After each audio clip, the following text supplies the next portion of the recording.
Biochemistry series of carbohydrate metabolism.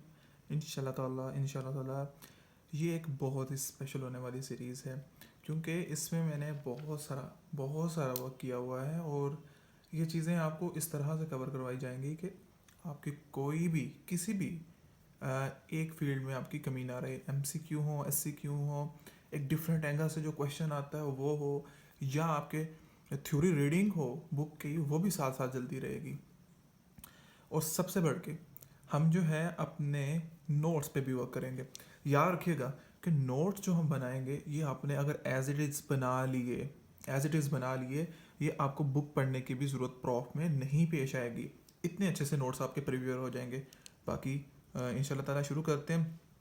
Chapter number जो है अब हमारे पास है वो है chapter number 8, carbohydrate metabolism, most important chapter of biochemistry. इसमें आप लोगों को बहुत ख्याल से और एक एक चीज़ को चुन चुन के पढ़ना पड़ेगा। स्टार्ट करते हैं ग्लाइकोलाइसिस के साथ। ग्लाइकोलाइसिस मैं आपको चैप्टर से ज़रा थोड़ा सा ओवरव्यू पहले दे दूं। ये हम ग्लाइकोलाइसिस का टॉपिक है, इसको डिस्कस करेंगे फर्स्ट ऑफ ऑल, और इसके जो मैंने एक समराइज्ड फॉर्म में नोट्स बनाए हुए हैं वो बताऊंगा, और देन एट द एंड आपको मैं बुक से रीडिंग भी करवाऊंगा इस चैप्टर की, जो MCQ पॉइंट है वहाँ पे मार्क करवा दूंगा। Okay, so first of all glycolysis है क्या, डेफिनेशन पूछते हैं हम। इट इज़ द रिएक्शन, जो कि 10 रिएक्शंस होते हैं, in which break down of the glucose occur and the formation of the ATP and NADH। Sorry, ये NADPH नहीं होगा, NADH, ठीक है, NADH are produce, it is called glycolysis. Okay, अच्छा, इस सब में जो है ये जो सारा रिएक्शन होता है बेसिकली प्रेजेंस ऑफ ग्लूकोज में होता है। और ग्लूकोज कब प्रेजेंट होती है, जब हमारी बॉडी में फूड या फिर एनर्जी लेवल हाई हो, यानी कि वेल फेड स्टेट हो। अच्छा, अब अगली बात ये आते हैं कि ग्लाइकोलाइसिस की टाइप हो सकती हैं। Yes, there are 2 types, anaerobic और एरोबिक ग्लाइकोलाइसिस। ये तो हम बचपन से पढ़ते आ रहे हैं। एरोबिक मीन्स के इन the presence of oxygen, anaerobic in the absence of oxygen. ये तो बात हो गई, ठीक।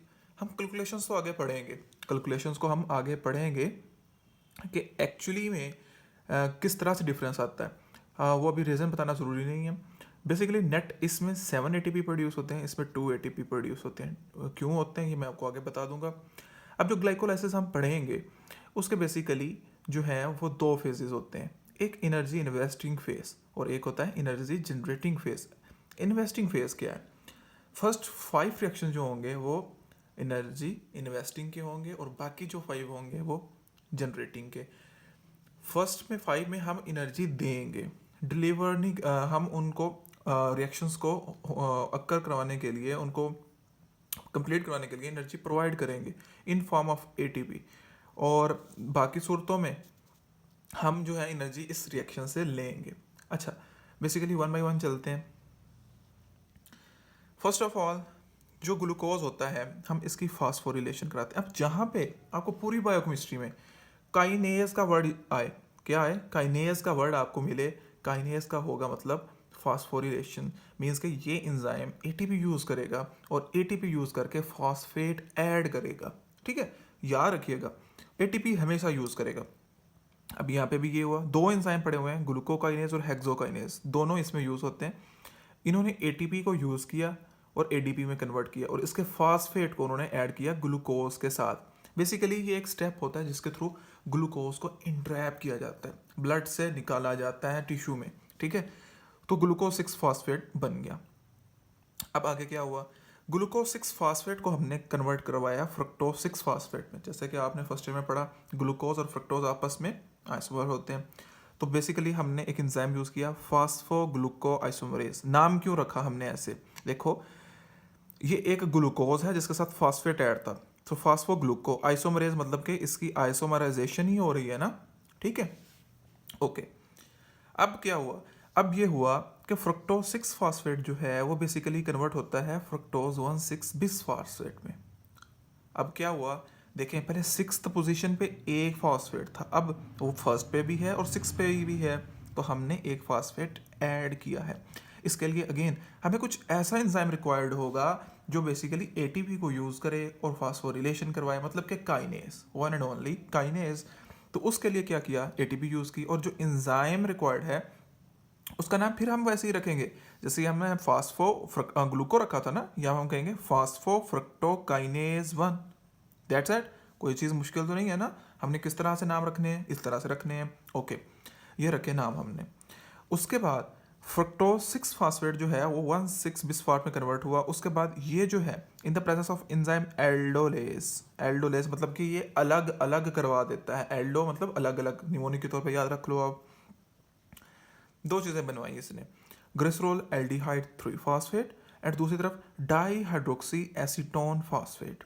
ठीक है, ये दोनों भी आपस में बेसिकली क्या है, आइसोमर्स हैं। ठीक है, अब आइसोमर्स क्या होते हैं, मतलब कि एक दूसरे का स्ट्रक्चरली डिफरेंट होते हैं, बट जो उनका मॉलिक्यूलर फार्मूला है वो सेम होते हैं। अच्छा, इस सब प्रोसेस में 2 एटीपी यूज़ हुए। कहाँ कहाँ, यहाँ पर और यहाँ पर। याद रखिएगा ये दोनों स्टेप्स जो हैं इरिवर्सिबल हैं। ये देखो एक एरो लगा हुआ है, एक एरो, बाकी में ये 2 लगे हैं। ये देखो ये रिवर्सिबल आ रहा है। ठीक है, ये याद रखना। अच्छा, यहाँ तक जो नंबर ऑफ कार्बन्स थे वो 6 थे। अब यहाँ पे जो ये 2 में डिवीजन हुई है, ये 3 में डिवीजन हुई है। ठीक है, इसलिए हमने यूज़ किया ट्राईफॉस्फो, मतलब कि देखो ना, एक 3 कार्बन वाला कंपाउंड है, ट्राईफॉस्फो आइसोमरेज, यानी कि आपस में कन्वर्टेबल हैं, हो सकते हैं कन्वर्ट। ओके, अब हमें याद क्या रखना है, याद तो हमने सब कुछ रखना है। पहले हमने बात की कि ये फेज़ कौन सा है, एनर्जी इन्वेस्टिंग फेज़ है।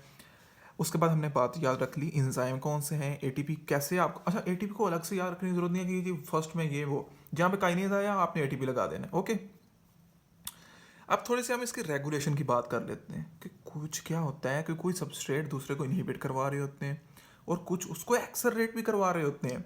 अब ये इनहिबिशन और एक्सलरेशन को हम देखते हैं ज़रा, आए। कोई मुश्किल चीज़ नहीं होगी। हम क्या करेंगे, अच्छा एक्सरे बेसिकली जो हम यहाँ पे देखेंगे ना, वो स्टेप्स को देखेंगे जो इरिवर्सिबल है। ओके, उन स्टेप्स की हम रेगुलेशन को देखेंगे जो इरिवर्सिबल है। अब लाइक ग्लूकोकाइनेज और हेक्सोकाइनेज, ये इरिवर्सिबल स्टेप है, तो इसकी रेगुलेशन कैसे होगी, इसकी रेगुलेशन ऐसे होगी, जो हेक्सोकाइनेज है इसको इनहिबिट कर रहा होगा ग्लूकोकाइनेज, जो कि खुद ये बना रहा है। ठीक है, उसको इनहिबिट करेगा कि भाई मैं इनफ बन गया हूँ, अब रुक जाओ। ठीक है, इसलिए सेम फ्रक्टोज 6 फास्फेट इनहिबिट करेगा ग्लूकोकाइनेज को, कहेगा भाई मैं भी इनफ बन गया हूँ, रुक जा, अपना काम छोड़ दे।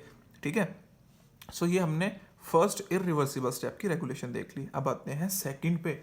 अब सेकंड कोई मुश्किल नहीं होगी, उसमें बेसिकली क्या है, उसमें एटीपी, एएमपी, सिट्रेट, 3 चीज़ों को हमने बेसिकली देखना है। अब ये क्या है, अब बेसिकली एटीपी, एएमपी और सिट्रेट जो है, अब देखें एटीपी और सिट्रेट बेसिकली हाई एनर्जी को दिखाते हैं कि हमारे पास हमारी बॉडी में एनर्जी हाई लेवल है। तो एटीपी और सिट्रेट इसको इनहिबिट करेंगे कि ज़्यादा एनर्जी और प्रोड्यूस नहीं हो, कि बॉडी में इनका लेवल हाई हो चुका है। एटीपी और सिट्रेट का मतलब कि एनर्जी लेवल इनफ है, अब और ये साइकिल ना हो और एनर्जी प्रोड्यूस ना हो, बस रुक जाए, ग्लूकोज की ब्रेकडाउन और ना हो। बट एएमपी जो है वो एक्सलरेट करवाता है इन्हीं रिएक्शंस को। क्यों, उसकी रीज़न है AMP is a lower energy signal. ये कहता है कि एनर्जी लेवल लो है, ज़रा जल्दी से तोड़ो। ओके, अब एक मज़े की चीज़, फ्रक्टोज 2,6 बिस्फॉस्फेट। अभी ये कहाँ से आ गया, ये तो हमने पढ़ा ही नहीं, हमने तो 1,6 पढ़ा है भाई। ये भी है, ये बेसिकली कैसे बनता है, ये एक साइड रिएक्शन प्रोडक्ट है। फ्रक्टोज 6 फास्फेट जो है ये बेसिकली कन्वर्ट होता है फ्रक्टोज 2,6 बिस्फॉस्फेट में। ठीक है, in the presence of enzyme phosphofructokinase 2, जो कि यहाँ पे मैंने मेंशन नहीं किया, कोई इतना ज़रूरी था नहीं, आपको बुक से मैं बता दूंगा। बस आपने ये एमसीक्यू के लिए ये पॉइंट्स अच्छे से अपने जहन में रखना है। इस तरह से हमने फर्स्ट फेज को अच्छे से देख लिया। अगर आपने ये पॉइंट्स अपने जहन में रखे तो इंशाल्लाह ताला कहीं मात नहीं खाएंगे। That is enough, enough, more than enough. इंशाल्लाह मिलते हैं नेक्स्ट वीडियो में। स्टे ट्यून्ड, अल्लाह हाफिज़।